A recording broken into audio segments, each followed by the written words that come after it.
రైతు సంక్షేమానికి ప్రాధాన్యత ఇస్తున్నామని మంత్రి పొన్నం ప్రభాకర్ తెలిపారు. సిద్దిపేట జిల్లా కోహెడ మండలం కూరేల గ్రామంలో నిర్వహించిన ఏరువాక పౌర్ణమి కార్యక్రమంలో మంత్రి పాల్గొన్నారు.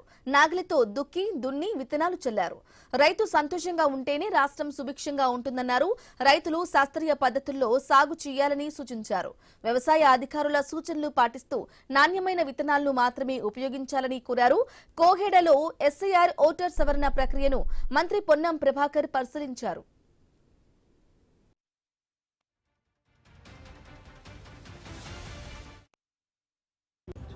ఈరోజు ఏరువాక పౌర్ణమి వ్యవసాయ ప్రారంభ దినం.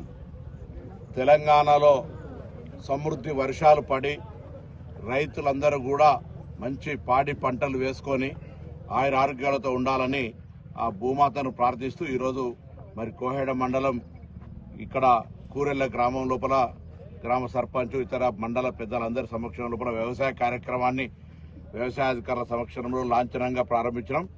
తెలంగాణ ప్రభుత్వం పక్షాన రైతులందరికీ శుభాకాంక్షలు.